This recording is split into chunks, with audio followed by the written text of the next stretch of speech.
So David, one of the things I really appreciate about you as we talk about this amazing value graphics, I appreciate that you are so open about sharing data. You're constantly sharing things on LinkedIn. You've got, a great blog.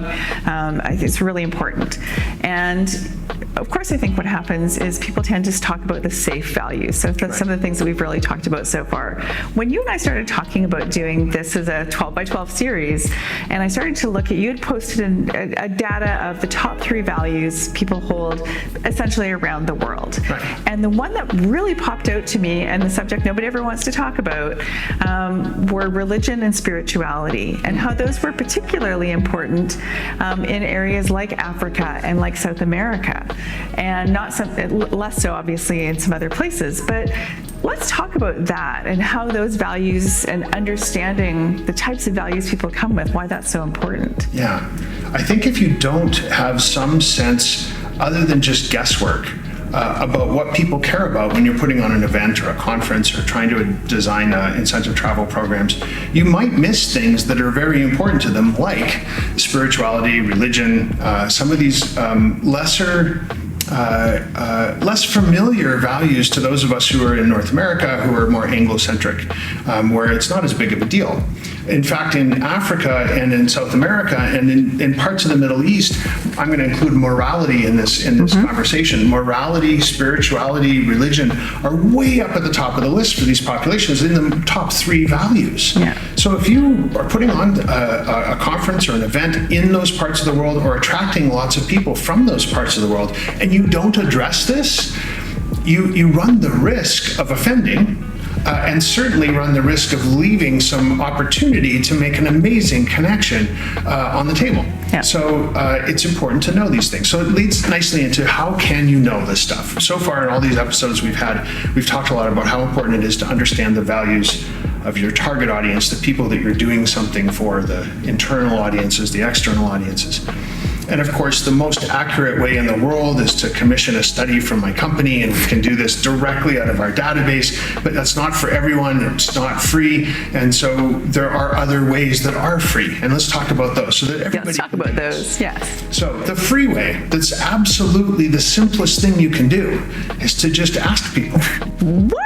I know, right? That's crazy. We do all these surveys where we go, how old are you? Are you male or female? How many kids do you have? What do you like about me? What do you hate about my organization? What would you like to... We ask all these questions, and we never actually ask people, what's on your mind? Not about me, not about my product or my service or my brand or my organization, but just in general. What are you worried about? What's the last thing you think about before you go to bed at night? And the first thing that you think about in the morning when you wake up? What do you talk about most with your closest friends?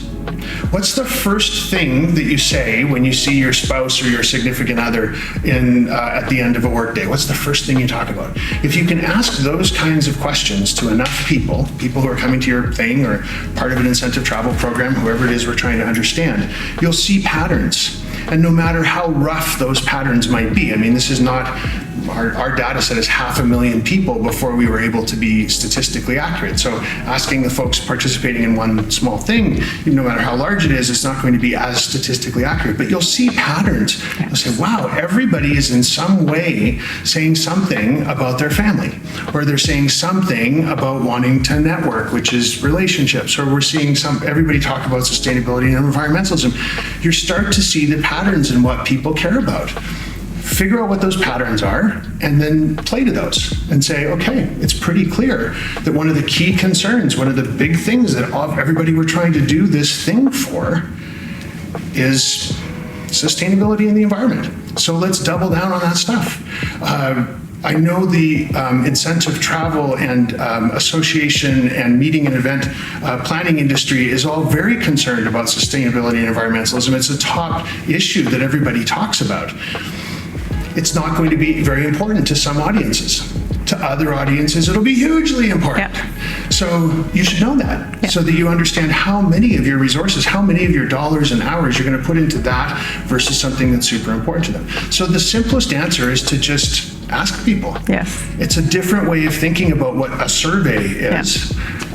because we run around collecting demographic information and anything about people's preferences and likes and dislikes and, was that a good speaker or wasn't it, and all that kind of stuff. But we don't ever ask anybody what they care about. It's so interesting. We just did a demo for our Site Young Leaders Conference, which is coming up at the end of September. We demoed a new product that's coming out to market, a new networking tool. And there's, right now they're doing a lot of beta testing. They're a little bit under the radar right now. Comes from a guy who's has already built a great product, sold it, and is now building another great product.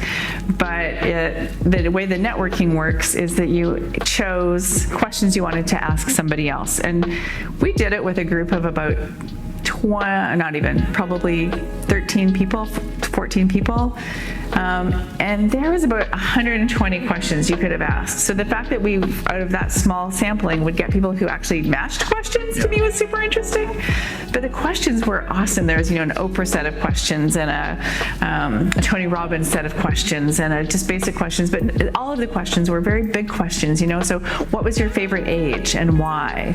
What was a favorite childhood experience? What was, so you got to really delve into some really interesting, what is your greatest wish for next year? Or, so we got to really delve into some of those things. And I think it is some of those questions where you have those different conversations that's really important. Now remember that values dictate everything we do. Everything we do. So the people who ask this question versus this question are doing it because of some value. Yeah. So asking about people what was your favorite age and why, that's coming from a place that's about some value that they're curious to see if they can't get some more information around. Yes. So being able to post-analyze those things and go, cool, there's 130 different questions here. I wonder which values the people who have responded in this way have in common and the ones who have responded this way have in common. That would be a really interesting next step to take that analysis and then see if there's programs that can be designed around those. Well, and this is, it's very algorithmic, right? So because it's just basically, you get matched you're not choosing who you're being matched to. You're just, all of a sudden just somebody pops up. And it was very, the conversations were really interesting and really great. I want to go back a little bit to the spirituality, morality, and events. And so now if we know that we're doing events for people who have that's something that's important to them, I know for years I've always, we always have a quiet room or, places where we know that people can go and find a respite. So we always I look at planning for introverts, extroverts, ambiverts, people with different types of needs who are attending our event. So we look at mobility, we look at religion, depending on the group, if we know that that's going to be part of the makeup of the people who are attending. So, I feel like we're on the right track with that. But what are some things that we might want to be thinking about when we know that is going to be a core part of our attendee? Well, now we're getting into the world of values thinking, right? Which is a process of using values to try and solve problems. So this is how you operationalize values. So once you know that spirituality, religion, and let's include morality are values that you're trying to satisfy, the question on the table becomes, what do we do in the context of an event we want to talk about an event or an incentive trial? I guess it's one or the other. Both, yeah. What are some of the things you can do? We have to remember that spirituality, religion, and morality are going to mean different things to different people. There's going to be the obvious things when you're dealing with certain religious beliefs and systems where there's a time of the day where they need to be able to have prayer. They need to know what direction they're facing. They need to know if there's a quiet room where they can go and meditate. They need to have, let's call that the easy stuff.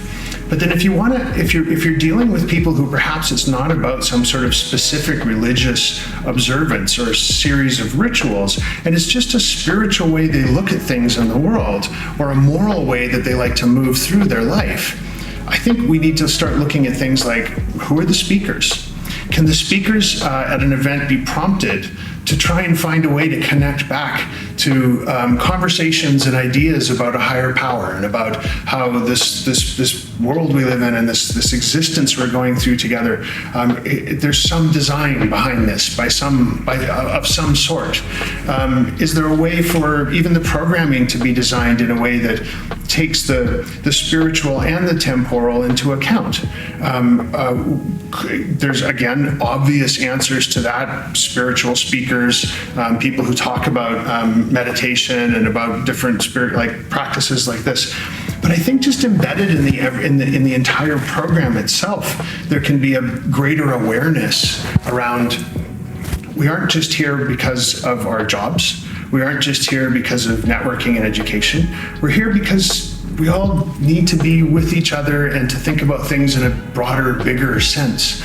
And if you can find a way to imbue that into all aspects of a program, the folks who rate spirituality, religion, and morality high on their list of values are going to appreciate it. They'll feel it. They'll feel that their values are being met and validated at this particular event, where perhaps others they've been to, it's been less so. They'll be maybe not even able to put their finger on why, but they'll just know. There'll be a better sense. Well, I think it's when you talk about speakers, I've had the opportunity to see Deepak Chopra, Dalai Lama, there's some very, generic is completely the wrong word, but there's some very deeply universally appealing, deeply accepted speakers who we accept are on a slightly higher plane than the rest of us spiritually, and we welcome and are excited about those speakers. And then there's others where it just feels a lit's bit like, so that's what becomes we really need to be cautious about. We don't want to lose half of our audience because somebody goes down a path that they're not comfortable with. So it really, again, it just comes back to understanding who's coming, understanding the values, looking for things that align with those values, putting that into practice, and that is just good design. It is. So I think it's... I think the closing thought on this is just that for those people who in an audience who are not placing a great deal of importance on spirituality, religion, and balance, it's important to understand that they're going to be there too.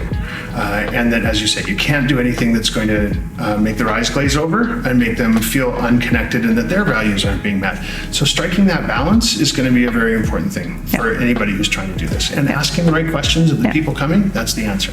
Yeah. All right. Thank you, David. Thank you.